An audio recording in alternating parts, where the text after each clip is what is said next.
오늘은 산상수훈의 11번째 말씀입니다. 오늘 본문의 말씀은 여러분들이 잘 알고 계시는 말씀이죠.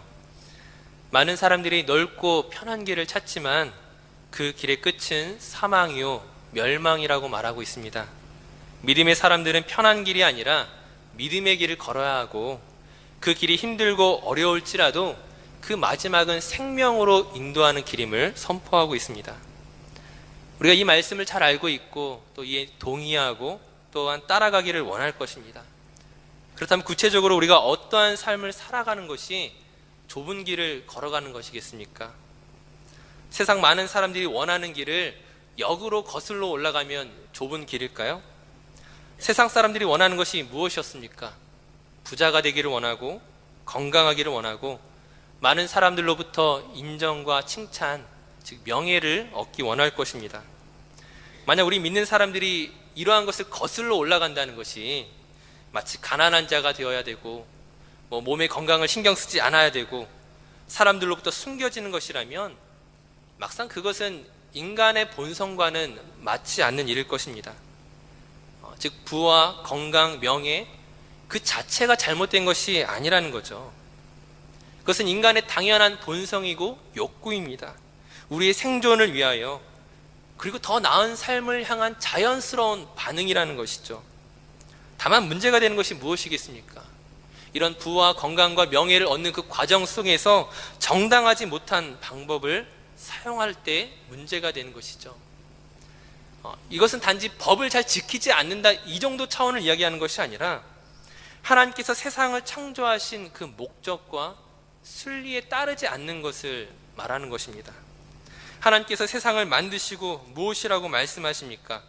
창세기 1장 28절에서 31절까지 말씀을 우리 함께 교독하여 읽도록 하겠습니다. 우리 자막에 있는 말씀, 창세기 1장 28절에서 31절까지 말씀 제가 먼저 읽겠습니다. 하나님이 그들에게 복을 주시며 하나님이 그들에게 이르시되 생육하고 번성하여 땅에 충만하라, 땅을 정복하라, 바다의 물고기와 하늘의 새와 땅에 움직이는 모든 생물을 다스리라 하시니라.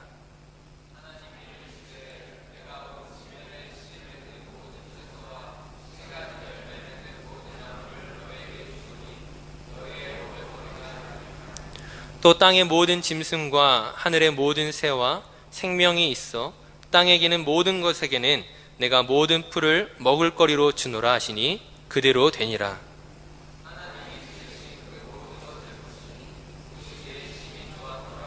저녁이 되고 아침이 되니 이는 여섯째 날이니라. 아멘. 하나님께서 세상을 창조하시고 무엇이라고 말씀하십니까? 하나님이 지으신 그 모든 것을 보시니 보시기에 심히 좋았더라고 말씀하시죠. 왜냐하면 창조된 세계가 각자가 자기의 역할을 하고 있기 때문입니다. 모든 짐승과 나무와 채소 각각 자기의 역할을 따라 조화를 이루고 있습니다. 그런데 이 조화를 깨트린 것이 무엇입니까? 하나님이 보시기에 아름다웠던 그 세상을 깨트렸던 것은 다름 아닌 사람이죠. 사람의 죄악이 그 조화를 깨트렸습니다. 그 죄된 인간은 사람과 사람 사이를, 또 사람과 자연 사이를 꿰트려 버렸다는 것이죠. 하나님 보시기에 심히 좋았던 세상이 어느덧 모든 피조물의 탄식으로 가득 차게 되었습니다. 하나님의 뜻을 따라서 온 세상을 다스리라고 명령받았던 사람이 그 죄로 인하여 하나님과의 그 관계가 깨어졌을 때 모든 조화는 사라져버리고 말았습니다. 창세기 6장 5절 6절 말씀에 보시게 되면 여호와께서 사람의 죄악이 세상의 가득함과 그의 마음으로 생각하는 모든 계획이 항상 악할 뿐임을 보시고 땅 위에 사람 지으셨음을 한탄하사 마음에 근심하시고 라고 말씀하십니다. 앞서 말씀드렸던 것처럼 부와 건강, 명예를 구하는 것은 인간의 자연스러운 본성이죠. 그러나 그것을 이루기 위한 사람의 모든 계획, 즉 곧 마음의 생각이 죄악으로 인하여 하나님의 뜻을 따르지 않게 되었습니다. 즉 하나님을 기쁘시게 할 만한 것이 우리 속에, 사람 속에 더 이상 남아있지 않게 되었다는 것이죠. 그런 의미에서 우리가 과연 좁은 문으로 들어가며 좁은 길을 걸어갈 수 있겠습니까? 어떤 사람들은 자신들이 좁은 길을 걸어가고 있다고 생각하는 그런 사람들이 있습니다. 세상의 넓은 길, 주류를 따라가는 것이 아니라 세상이 말하는 가치에 정면으로 맞서 싸우는 사람들이 분명히 있죠. 부와 물질을 추구하는 것이 아니라 가난과 청빈과 베푸는 삶을 사는 사람들이 있습니다. 사람들의 인정과 칭찬, 명예를 받는 것이 아니라 아무런 대가 없이 소외된 사람들을 돌보고 그것을 자랑하지 않고 은밀하게 행하는 사람들이 분명히 우리 가운데 있습니다. 그것은 세상이 볼 때 분명히 좁은 길이고 그 도전과 용기를 칭찬해야 되지만, 그러나 그것이 오늘 본문이 말하고 있는 좁은 문, 좁은 길은 아니라는 것이죠. 그것 역시 사실은 수많은 넓은 길 중에 하나에 불과하다는 것입니다. 오늘날 많은 사람들이 구원에 이르는 여러 가지 방법을 제시하려고 하죠. 모든 길은 하나로 통한다면서 서로를 배려하고 존중하는 것이 마치 미덕인 것처럼, 좋은 일인 것처럼 얘기합니다. 앞서 말씀드렸던 가난과 청빈, 구제와 같은 선한 행위가 인간의 본성을 거스른다는 의미에서는 분명히 특별한 행위이지만, 하지만 그것은 동시에 모든 사람들의 칭찬을 받고 관심을 가질 만한, 좋아할 만한 것입니다. 하지만 사람이 보기에 좋아할 만한 그 어떤 행위는 그것이 아무리 선해 보인다 할지라도 결국에는 자기의 자랑과 정욕으로 변질시키고 마는 것이 무엇이냐? 그것이 인간의 본성이라는 거예요. 인간의 죄악된 본성입니다. 우리가 그동안 산상수훈의 말씀을 통하여 살펴본 것이 무엇이었습니까? 살인하지 않고, 간음하지 않고, 은밀하게 구제하고, 은밀하게 기도하고, 은밀하게 금식할지라도 우리 안에 있는 들보, 곧 우리 마음속의 죄악을 우리는 결코 해결할 수 없다는 것이었죠. 사람이 할 수 있는 최대의 의가 무엇이냐? 그것은 바리새인의 의라는 거예요. 그 의를 가지고 다른 사람을 판단할 수 있을지는 모르겠지만 자기 자신은 구원할 수 없는 명확한 한계를 가지고 있는 것이 사람의 의라는 것이죠. 그것으로는 생명에 다다를 수 없습니다. 생명으로 인도하는 길은 무엇입니까? 많은 사람들이 찾고자 했던 그 수많은 방법과 그 길들 속에 있는 것이 아니라 오늘 성경이 우리에게 이야기하는 것은 오직 예수 그리스도뿐입니다. 성경은 예수 외에는 다른 길은 없다고 말하죠. 사도행전 4장 12절 말씀에 다른 이로서는 구원을 받을 수 없나니 천하 사람 중에 구원을 받을 만한 다른 이름을 우리에게 주신 일이 없음이라 하였더라. 요한복음 14장 6절 말씀에 예수께서 이르시되 내가 곧 길이요 진리요 생명이니 나로 말미암지 않고는 아버지께로 올 자가 없느니라. 이것이 성경이 우리에게 명확하게 이야기하는 바입니다. 그렇기 때문에 어떻습니까? 이 예수의 이름은 세상의 반대를 당할 수밖에 없다는 것이죠. 예수님을 믿는다는 것이 세상의 지식인에게는 미련하게만 보이는 것이고, 세상의 부유한 사람들에게는 쓸모없는 것처럼 보이는 것이고, 세상의 선한 가치를 추구하는 사람들에게는 독선으로 보이는 것입니다. 그것이 예수 믿는 우리의 모습입니다. 그러므로 세상의 반대를 받을 수밖에 없는 정말로 좁디 좁은 길일 수밖에 없다는 것이죠. 이것이 얼마나 좁은 길이냐? 성경이 우리에게 이야기하는 이 좁은 길은 결코 나의 힘과 생각으로 올 수 없는 길이라고 이야기합니다. 이 길에 우리가 어떻게 오게 된 것입니까? 에베소서 2장의 말씀을 보시게 되면 우리가 본질상 진노의 자녀였지만 긍휼이 풍성하신 하나님께서 그 크신 사랑으로 인하여 너희는 그 은혜로 말미암아, 그 믿음으로 말미암아 구원을 받았으니 이것은 너희에게서 난 것이 아니요 오직 하나님의 선물이라고 말합니다. 지금 오늘 우리가 세상의 가치를 거스르고 세상의 반대를 무릅쓰고 우리가 성도로서 이 자리에 있는 것은 내 안에 근거한 무엇인가가 아니라 하나님의 은혜로 말미암은 것이라는 거죠. 여러분, 어떻게 이 좁은 문 위에, 이 예수라는 문 위에 우리가 어떻게 서게 되었습니까? 그 구원의 방법이 이해가 되십니까? 그 하나님의 그 구원의 계획이 납득이 되십니까? 차라리 착한 일을 많이 하면 구원받는다라고 말하는 것이 오히려 세상적인 관점에서는 받아들일 수 있지만 예수 외에는 다른 구원이 없다고 말하는 것은 세상의 기준에서는 어리석어 보일 수밖에 없다는 것이죠. 저희 어렸을 때 이런 이야기 많이 들었습니다. 예수천당, 불신지옥. 예수님을 알고 믿기 전에는 코웃음 칠 수밖에 없었던 그 말들을 지금 내가 구원의 유일한 방법으로 믿고 있는다는 것은 하나님의 은혜가 아니고서는 불가능하다는 거예요. 내가 이해하고 납득한 것이 아니라 하나님께서 나를 강제로 이해시키시고 납득시키신 것 외에는 설명할 방법이 없다는 것입니다. 그러므로 이것이 하나님의 은혜라는 것이죠. 그렇다면 하나님께서 우리를 구원하셔서 무엇을 이루고자 하시는 것입니까? 무엇을 우리를 통하여 나타내고자 하시는 것입니까? 앞서 인간의 죄악이 하나님의 창조의 목적과 그 순리를 왜곡시켰다고 말씀드렸죠. 예수님께서 이 세상에 오셔서 이루시고자 하는 구원이란 하나님과 우리의 관계를 회복시키심으로 말미암아 우리를 하나님의 백성의 자리로 불러내시고 우리를 통하여 원래 하나님께서 목적하시고 계획하시고 의도하셨던 창조의 목적을 오늘 우리를 통하여 회복시키고자 하시는 것이 그 구원의 놀라운 목적입니다. 그 창조의 궁극적인 목적과 구원의 궁극적인 목적이 같다는 것이죠. 이것을 표현하는 것이 이사야 11장 6절에서 9절까지의 말씀입니다. 우리 자막의 말씀 이사야 11장 6절에서 9절까지 말씀을 저와 함께 교독하여 읽겠습니다. 제가 먼저 읽겠습니다. 그때 이리가 어린 양과 함께 살며 표범이 어린 염소와 함께 누우며 송아지와 어린 사자와 살찐 짐승이 함께 있어 어린 아이에게 끌리며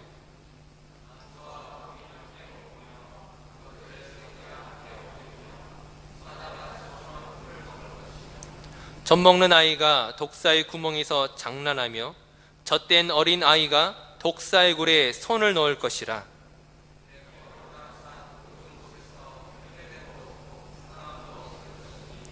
이는 물이 바다를 덮음같이 여호와를 아는 지식이 세상에 충만할 것임이니라.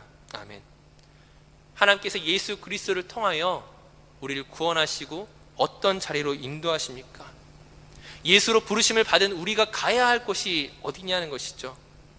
해됨도 없고 상함도 없는 곳, 하나님의 통치로 모든 백성이 만족하는 곳, 하나님을 아는 지식이 충만한 곳, 바로 천국이 우리가 가야만 하는 목적지입니다. 즉 우리가 구원에 있어서 기억해야 할 것은 그 구원의 출발지가 있고 그 구원의 목적지가 있다는 것이죠. 이를 이스라엘 역사로 비추어 본다면 홍해바다와 가나안의 어떤 원리를 가지고 설명할 수 있을 것 같습니다. 홍해바다를 건넌다는 것은 죄된 노예 생활로부터의 해방과 새로운 출발을 의미하는 것이죠. 가나안 땅은 하나님의 백성이 그 풍성함을 누리는 곳, 곧 목적지입니다. 우리가 알다시피 홍해바다를 건너는 그러한 경험은 굉장히 놀라운 사건이었을 것입니다.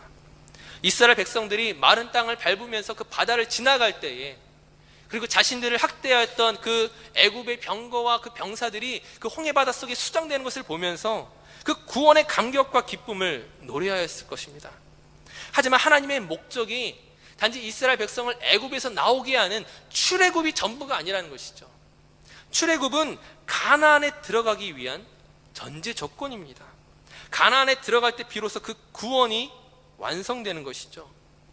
다시 한번 말씀드리면 창조와 구원의 목적이 같다라고 말씀드렸습니다. 창조란 하나님의 뜻을 따라 통치하고 다스리는 것입니다. 즉 하나님께서 이스라엘을 구원하셔서 이루고자 하시는 것이란 그들이 하나님의 백성으로서 하나님의 뜻을 따라 하나님이 기뻐하시는 나라를 만드는 것, 바로 가나안 땅에서 그것을 만들기 위함이었습니다. 그런데 문제는 무엇입니까? 홍해바다를 건넌 이스라엘이 자유의 몸이 되었지만 그들이 막상 그 가나안 땅에 어울리는, 즉 하나님의 백성으로서 어울리는 모습을 갖추고 있지 않다는 것이죠. 그들의 생각과 가치는 여전히 노예 근성에 머물러 있고 하나님께서 그 광야 생활을 통하여 그들을 하나님의 백성답게, 하나님의 사람답게 만들어 가시고자 했습니다. 하지만 이스라엘 백성은 그 일에 실패하고 말았죠. 그 광야 생활 가운데 끝없는 불평과 원망과 하나님을 불신함으로 말미암아 결국 광야에서 다 죽게 되었습니다. 근데 광야에서 그런 많은 불평을 쏟아냈던 이스라엘처럼 오늘 우리가 이 땅을 살아가면서 우리 안에 여전히 원망과 불평과 또 근심과 두려움이 있지 않습니까? 왜 우리에게도 그런 것들이 있습니까? 이스라엘 백성들이 홍해바다를 건넌 뒤에 그들이 만났던 광야는 물도 없고 먹을 것이 없는 메마른 땅이었습니다. 마찬가지로 오늘 우리가 살아가는 현실이 이와 같다는 것이죠. 광야와도 같이 모든 것이 부족하고 모든 것이 어렵습니다. 우리가 살아가는 이곳은 헤덴도 없고 상함도 없는 천국이 아니라는 것이죠. 하지만 우리가 생각해 봐야 할 것이, 그렇다면 헤덴도 없고 상함도 없는, 즉 우리의 문제와 위기와 필요가 해결된다면 우리의 불평과 우리의 두려움을 멈출 수 있겠습니까? 약 2달 전에 말씀을 드린 적이 있지만 이스라엘 백성들이 하나님을 향하여 끝없이 불평과 원망을 쏟아낼 때에 하나님께서 그들의 요구에 대해서 어떻게 반응하셨습니까? 구름 기둥과 불 기둥으로 그들을 지키시고 만나와 메추라기를 주시고 반석에서 물을 내시고 그들의 옷이 헤어지지 않게 하시고 그들의 발이 부르트지 아니하도록 지켜주셨습니다. 이스라엘 백성들이 요구하는 모든 것들을 하나님께서 다 행하셨다는 것이죠. 그런데 그 결과가 무엇입니까? 그럼에도 불구하고 그들이 하나님을 불신함으로 말미암아 약속의 땅을 밟지 못하고 광야에서 죽었습니다. 이스라엘의 역사를 통하여 우리가 확인할 수 있는 것이 무엇이냐? 오늘 우리의 현실적인 필요와 우리의 오늘 환경이 바뀐다고 하여서 과연 우리의 불평과 근심과 우리의 두려움이 과연 사라질까? 그렇지 않다는 거예요. 이스라엘 통하여 이미 경험되어졌던 것처럼 오늘 우리의 환경이 바뀐다고 해서 과연 우리가 하나님이 기뻐하시는 그런 백성으로서 살아갈 수 있느냐? 그렇지 않다는 것이죠. 그렇다면 바뀌어져야 되는 것은 우리의 환경이나 우리의 필요나 우리의 다른 어떤 것들이 아니라는 것입니다. 하나님께서 이스라엘 백성에게 너희에게 필요한 것이 무엇이냐? 무엇이라고 말씀하십니까? 신명기 8장 3절 말씀을 함께 읽겠습니다. 신명기 8장 3절 말씀 함께 읽습니다. 너를 낮추시며 너를 줄이게 하시며 또 너도 알지 못하며 내 조상들도 알지 못하던 만나를 내게 먹이신 것은 사람이 떡으로만 사는 것이 아니요 여호와 입에서 나오는 모든 말씀으로 사는 줄을 네가 알게 하려 하심이니라. 아멘. 무엇이라고 말씀하십니까? 이스라엘에게 필요한 것은 반석의 물도 아니고 만나와 메추라기도 아니고 구름 기둥과 불 기둥도 아니고 그들의 옷이 헤어지지 않는 것이 아니라 하나님의 말씀이 그들에게 필요하다고 말씀하셨습니다. 그것을 말씀하셨을 뿐만 아니라 그들에게 분명히 또한 말씀을 주셨죠. 모세를 통하여 십계명과 율법을 주시고 성막을 주시고 언약궤를 주시고 그들에게 말씀을 베푸셨습니다. 그런데 문제는 하나님께서 말씀을 그들 가운데 베푸셨음에도 불구하고 그들이 그 말씀을 붙들고 신뢰하기보다는 또다시 하나님을 의심하고 또다시 하나님을 향하여 불평함으로 말미암아 그들이 실패했다는 사실입니다. 이들만 실패한 것이 아니었습니다. 저희가 그동안 산상순을 통하여 살펴보았던 사람들이 있습니다. 율법의 전문가라고 불리우는 사람들, 바로 바리새인들이죠. 그러나 오히려 그들은 예수님에게 가장 혹독하게 비판을 받은 사람들이었습니다. 자신들은 말씀의 전문가라고 이야기하고 있지만 우리는 이 말씀을 너무나 완벽하게 행하고 있다고 이야기하고 있음에도 불구하고 막상 예수님께서 그들을 향하여 얼마나 분노하시고 얼마나 화를 내셨는지 우리 너무나 잘 알고 있죠. 광야의 이스라엘 백성들과 그 바리새인을 통하여 성경이 우리에게 이야기하는 것이 무엇입니까? 사람은 결코 말씀을 지킬 능력이 없다는 것입니다. 그 애굽에서의 10가지 재앙과 홍해바다를 건너는 기적을 경험할지라도 십계명 돌판을 받고 구름기둥과 불기둥의 보호를 받고 그 만나를 먹을지라도 율법에 있어서만큼은 세계 최고의 전문가가 된다고 할지라도 그 구원의 완성을 이루기 위하여 나아갈 능력과 실력을 가진 사람이 아무도 없다는 것이죠. 말씀이 없는 것이 아니라 말씀을 지킬 사람이 없다는 것입니다. 그러므로 하나님께서 어떻게 하십니까? 예수님을 이 세상에 보내신 것입니다. 하나님의 말씀을 지킬 사람이 없기 때문에, 하나님의 말씀을 안다고 말하면서도 그 말씀의 그 원 의미를 알고 하나님을 기쁘시게 할 만한 사람이 없기 때문에 말씀이신 예수님께서 직접 이 땅 가운데 오셨다는 것이죠. 말씀이신 예수님께서 우리 죄를 대신해서 고난 받으시고, 말씀이신 예수님께서 십자가에 죽으심으로 우리의 구원을 이루셨습니다. 구원을 누가 이루는 것입니까? 저와 여러분이 이루는 것이 아니라 예수 그리스도께서 이루신 것입니다. 즉 예수 그리스도를 믿는다는 것은 무엇이냐? 예수 그리스도를 통하여 성도로 부르심을 받은 우리는 그 죄와 사망으로부터의 그 구원뿐만이 아니라 가나안 땅에 들어가는 일이 우리 안에 동시에 해결되었다는 거예요. 무엇으로 말미암아? 예수 그리스도로 말미암아 해결되었다는 것입니다. 예수 안에 있다는 것이 그렇다는 거예요.